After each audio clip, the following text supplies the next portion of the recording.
Okay, students, we're going to talk about plaster gauze today, and there are 4 different techniques that I want you to show me at the end of this assignment, and so I'm going to go over those.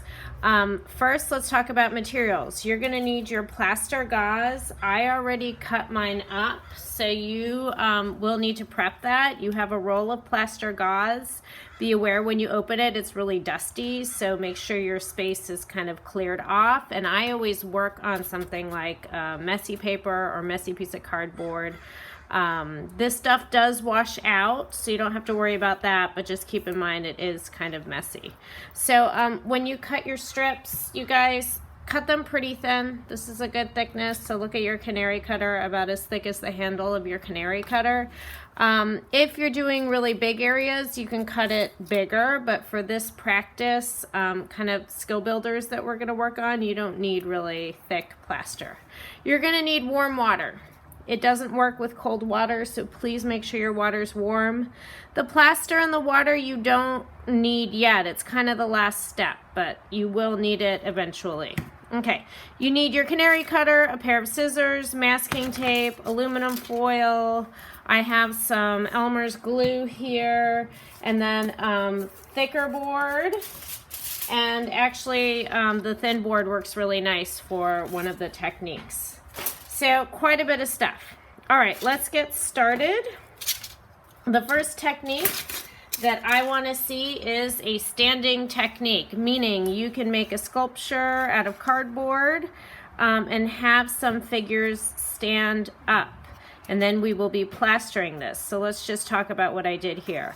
There's a couple techniques you can do. I just use masking tape. Feel free to do that. I did kind of a score and bend technique to make these little feet, and then I taped it. I actually don't think that worked as well as the slot technique. So for this one, I just cut a little slot and shimmied this letter in here. Now, I will show you how to plaster it. You don't have to do that right away, but if your plaster is cut, you have it here, you dip it, you let it drip over the water. You don't want it too watery, so you want to get the drips off, and then you simply cover it with plaster.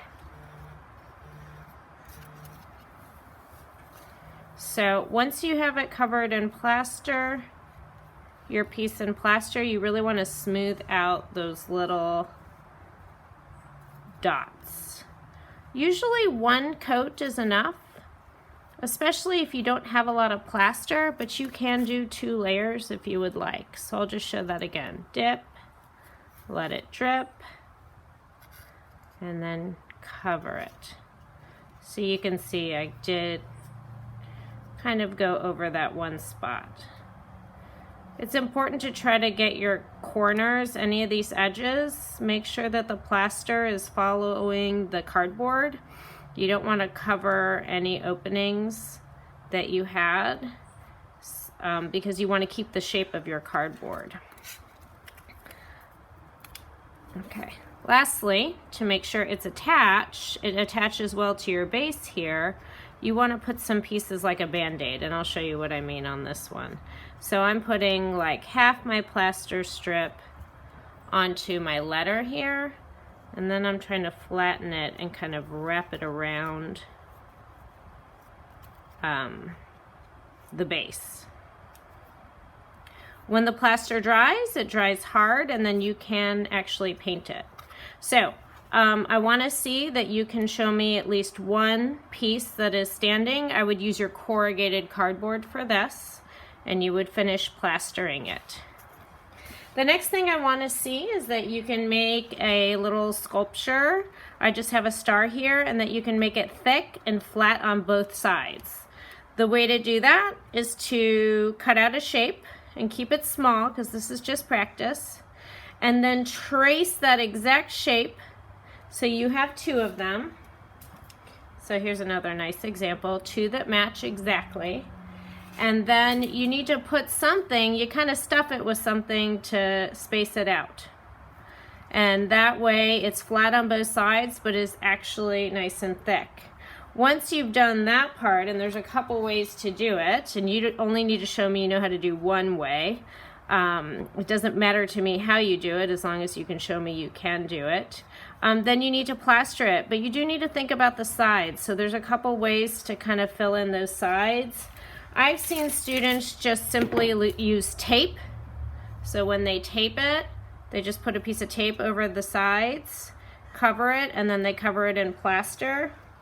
I've also seen students, and this is also a really nice method, cut strips, and as long as those strips of thin board are all the same thickness, and for me, I had to match that thickness with this little cap I put in there, then you can actually tape it. Let me see how this goes. Tape it to your sculpture. Here we go. I pre-folded these little sides here to match perfectly.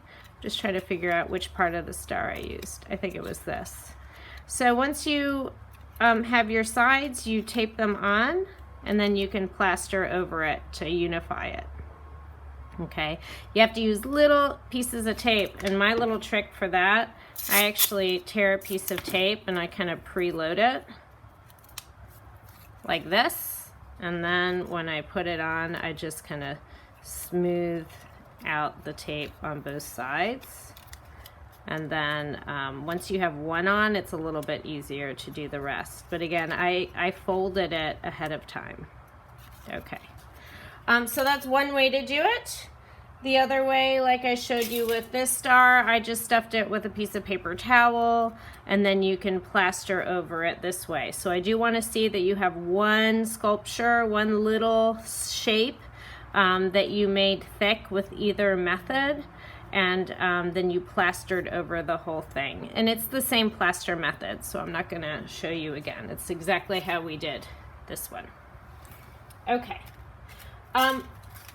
The other thing I want you to show me is that you can do something thick and rounded, and the best way to do that is with aluminum foil or paper towel balled up. And just a quick note here, this is the thin board. You can also do the flat method on both sides with the thin board. Excuse me, with the aluminum foil. So just a note if that works better for you. Okay, to make it rounded, you just take your aluminum foil, you want to sort of ball it up into the shape that you have, and then I would just use tape to tape it on and then plaster over it. I think this heart could probably use a little bit more. Once you sort of have the main shape of it, you can add and squish the aluminum foil as needed. If there's too much aluminum foil, just tear it. It's pretty easy to work with. Okay. And then for the tape,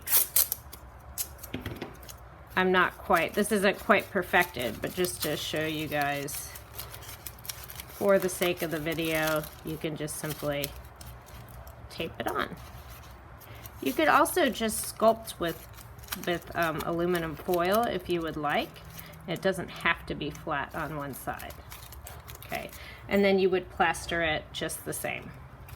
The last method is called a low relief, and this is where you stack pieces of cardboard to create an image. I just did an eye here. And I think this works nicely with corrugated cardboard because it's a little thicker. And I just used Elmer's glue to glue it all together. It only needs to be glued long enough for you to plaster over it. And just to give you an idea of how to do this, I would really do one layer and no more if possible, because the low relief is pretty, it'll be hard to see if you do too many layers. You really want to kind of squish in to those areas where the cardboard's sticking out so you can really see it. And then smoothing out, sometimes I just dip my finger in there in the warm water and smooth everything out. All right, so I want to see those 4 methods: thick and flat on both sides, thick and round, standing, and low relief. All right, get started.